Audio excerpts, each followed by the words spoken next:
Here is the non-spoiler review of the film 100 crores Telugu dubbed movie. ఈ movie అప్పుడెప్పుడో సెప్టెంబర్లో 2024లో release అయింది. ఇంకా ఈ మూవీ జనవరి 11 నుంచి ఆహాలో స్ట్రీమ్ అవుతుంది. ఇంకా ఈ మూవీ చూసిన తర్వాత నాకు ఎలా అనిపించింది అనే విషయంలోకి వెళ్ళేలోపు rifle club, Singham again, hide and seek అనే మూవీ రివ్యూస్ ఇవ్వడం జరిగింది.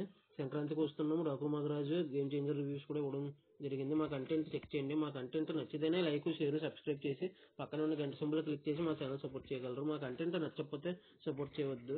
ఇంకా ఈ మూవీ చూసిన తర్వాత నాకు ఎలా అనిపించింది అనే విషయంలో కంటే స్టోరీ ప్లాట్కి వెళ్ళిపోదాం. ఇంకా స్టోరీ ప్లాట్ వచ్చేసి ఒక పెద్ద వ్యక్తి ఉంటాడు, అక్రమంగా సంపాదిస్తాడు డబ్బులు. ఐటీ రైడ్ జరుగుద్ది. ఆ విషయం ఐటీ రైడ్ చేయడానికి వస్తున్నారనే విషయం తెలియగానే పక్కనే ఉన్న పాడుబడ్డ ఇంట్లోకి డబ్బులు ఇసిరేస్తాడు. ఐటీ రైడ్ చేస్తారు, డబ్బులు ఏం దొరకలేదని సారీ అని చెప్పి వెళ్ళిపోతారు. ఇంకా ఆ తర్వాత రైడ్ చేసిన వాళ్ళు వెళ్ళిపోయిన తర్వాత పాడుబడ్డ ఇంట్లోకి తొంగి చూస్తే డబ్బులు ఏమీ కనపడవు. ఇంకా డబ్బులు ఏమీ కనపడకపోవడంతో కంగారు పడిపోయి హార్ట్ అటాక్ వచ్చి చనిపోతారు.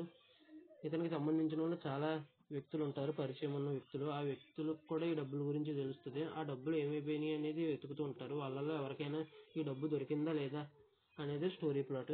ఇంకా ఈ మూవీ విషయానికి వస్తే నాకు ఎలా అనిపించింది అనే విషయంలోకి వెళ్తే నాకైతే just okay, one time watchable అని అయితే అనిపించింది. కొన్ని రివ్యూస్ చూశాను, దాన్ని బట్టి ఈ సినిమా వచ్చిందని తెలిసింది.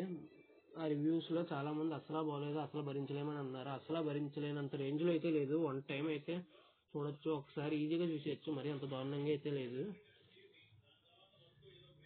ఇంకా ఈ మూవీలో యాక్టర్స్ వచ్చేసి చాలా బాగా చేశారు యాక్టింగ్. కొత్త వాళ్ళలో కాదో తెలియదు కానీ ఇందులో యాక్టర్స్లో ఒక యాక్టర్ పేరు తెలుసు. ఆ యాక్టర్ పేరు వచ్చేసి సాక్షి చౌదరి గారు. జేమ్స్ బాండ్ మూవీలో అల్లరి నరేష్ గారికి జోడీగా నటించారు. ఇంకా చాలా సినిమాలే చేశారు. సాక్షి చౌదరి గారు మాత్రమే తెలుసు నాకు. సాక్షి చౌదరి గారు కాకుండా మిగతా వాళ్ళు ఎవరైనా యాక్టర్స్ పేరు మీకు తెలుసా అనేది కింద కామెంట్ చేయండి.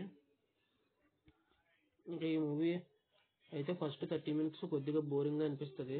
1 hour 50 minutes మాత్రమే రన్ టైం అయినా సరే ఫస్ట్ 30 minutes కొద్దిగా బోరింగ్గా అనిపిస్తుంది. ఆ తర్వాత బాగానే అనిపిస్తుంది. ఇంకా ఇంటర్వల్ ట్విస్ట్ నుంచి క్లైమాక్స్ వరకు రివీల్ అయ్యే ట్విస్టులు అయితే బాగున్నాయి. మరీ కొత్త ట్విస్టులు అయితే కాదు, రొటీన్ ట్విస్టులే, కానీ నెరేషన్ ప్రజెంట్ చేసిన విధానం అయితే బాగున్నాయి. అందుకే ఎక్కడ బోర్ కొట్టలేదు. ఒక ఫస్ట్ 30 minutes తప్ప ఆ 30 minutes తర్వాత నుంచి ఎక్కడ బోర్ కొట్టలేదు. నాకైతే అలా అనిపించింది. ఇంకా ఈ మూవీ వచ్చేసి నేను ఇచ్చే రేటింగ్ వచ్చేసి ఫైనల్గా 3.8 out of 5 అయితే ఇవ్వచ్చు. నాకైతే అంత నచ్చింది. ఇంకా ఈ మూవీ ఎంతమంది థియేటర్లో చూశారు, ఎంతమంది ఓటీటీలో చూశారు, మీకు చూసిన తర్వాత మీకు ఎలా అనిపించింది అనేది కింద కామెంట్ చేయండి. నా ఈ రివ్యూ చివరి వరకు చూసిన ప్రతి ఒక్కరికి పేరు పేరున థ్యాంక్స్ ఫర్ వాచింగ్. జై Hind, signing off, bye bye.